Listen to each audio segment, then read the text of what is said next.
পৃথিবীতে অন্তত 12% মানুষ এবং আমাদের দেশে প্রায় 20% মানুষ থাইরয়েড জনিত সমস্যায় ভোগেন। থাইরয়েডের সমস্যা অত্যন্ত সাধারণ এবং পরিচিত একটি রোগ। থাইরয়েডের সমস্যা পুরুষের তুলনায় নারীদের বেশি হয়ে থাকে। সাহস করে বলতে গেলে আমাদের থাইরয়েড গ্রন্থি যে থাইরয়েডের হরমোন সৃষ্টি করে তার মাত্রা প্রয়োজনের থেকে বেশি বা কম হওয়াতে এই সমস্যাগুলো দেখা দেয়।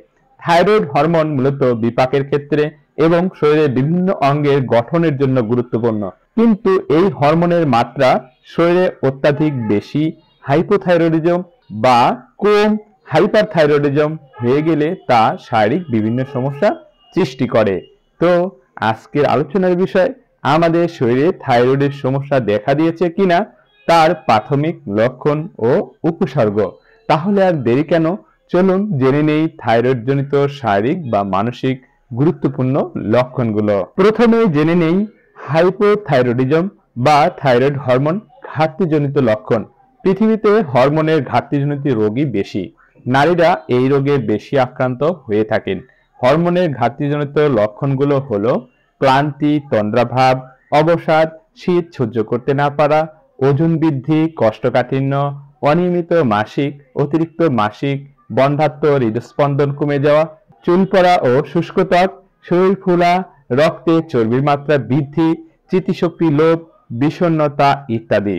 দ্বিতীয়ত জানব হাইপারথাইরয়েডিজম বা অতিরিক্ত থাইরয়েড হরমোন নিঃসরণ। থাইরয়েড হরমোন নিঃসরণ বেড়ে গেলে শরীরে যে উপসর্গ দেখা দেয় তা হলো ওজন কমে যাওয়া, বুক ধড়ফড় করা, অতিরিক্ত ঘাম নিঃসরণ, গরম সহ্য করতে না পারা, গা গরম থাকা, ঘন ঘন পায়খানা হওয়া, হাতে কাঁপুনি, ঘুম না হওয়া, অতি উদ্বেগ, চোখ কটর থেকে যেন বেরিয়ে আসা ইত্যাদি। এই রোগের চিকিৎসা না নিলে মারাত্মক জটিলতাও হতে পারে। সেজন্য এই রোগ হওয়ার আগেই আমাদের যদি এই ধরনের লক্ষণ দেখা দেয় তাহলে চিকিৎসকের পরামর্শ নেওয়া অবশ্যই উচিত। তৃতীয়ত জানব থাইরয়েডাইটিস বা থাইরয়েড গ্রন্থির প্রদাহ। থাইরয়েড গ্রন্থির প্রদাহের কারণে গলা ব্যথা হয়ে ফুলে যেতে পারে, গলার ব্যথা ছাড়িয়ে যেতে পারে, চোয়ালে জ্বর থাকবে, থাইরয়েড হরমোন নিঃসরণে গোলযোগ দেখা দিবে। এটি সাময়িক সমস্যা, তবে এ থেকে অনেকের দীর্ঘকালের জন্য দেখা দিতে পারে হরমোনের ঘাটতি। চতুর্থ জানব গলগণ্ড। সমুদ্রপৃষ্ঠ থেকে দূরে অবস্থিত মাটিতে আয়োডিনের ঘাটতি রয়েছে, ফলে সেখানকার ফসলেও আয়োডিন কম থাকে। আয়োডিনের অভাবে দেখা দেয় গলগণ্ড। এই রোগে থাইরয়েড গ্রন্থি ফুলে যায়। অনেকেই শুরুতে তেমন পাত্তা দেয় না, কিন্তু কালক্রমে এতটাই ফুলে যেতে পারে যে শ্বাস প্রশ্বাসে বা খাবার খেতেও সমস্যা হতে পারে।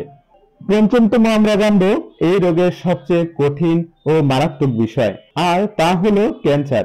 থাইরয়েড গ্রন্থিতে ক্যান্সারও হতে পারে। শুরুতে ক্যান্সারের লক্ষণ হিসেবে গ্রন্থিতে ছোট্ট গোটা দেখা দিতে পারে, যা চিকিৎসকের ভাষায় বলা হয় নডিউল। তবে সব নডিউল ক্যান্সার নয়। বেশিরভাগ ক্ষেত্রেই এই নডিউল হতে পারে সাধারণ ও নিরীহ। তবে বয়স, লিঙ্গ, আনুষঙ্গিক অন্যান্য ক্যান্সারের উপস্থিতি, পরিবারের ক্যান্সারের ইতিহাস, নডিউলের বৈশিষ্ট্য, অন্যান্য গ্রন্থির আক্রান্তর দশার উপর চিকিৎসক যথাযথ পরীক্ষার মাধ্যমে নিশ্চিত হতে পারবেন এটি ক্যান্সার না অন্য কিছু। নডিউল দেখা দিলে ঘাবড়ে না গিয়ে বিশেষজ্ঞ চিকিৎসকের পরামর্শ নিতে হবে। তাই থাইরয়েডের মতো রোগের জন্য সতর্ক থাকুন এবং আপনার কোনো উপসর্গ দেখা দিলে অবিলম্বে আপনার ডাক্তারের সাহায্য নিন। সঠিক রোগ নির্ণয় এবং চিকিৎসার মাধ্যমে বেশিরভাগ ক্ষেত্রেই থাইরয়েড সমস্যাজনিত রোগ কার্যকরীভাবে নিয়ন্ত্রণ করা সম্ভব। বন্ধুরা, আজকের আলোচনা এখানেই শেষ করছি। দেখা হবে পরবর্তী কোনো স্বাস্থ্য সচেতন বিষয়ক ভিডিওতে। সে পর্যন্ত ভালো থাকবেন, সুস্থ থাকবেন। আল্লাহ হাফেজ।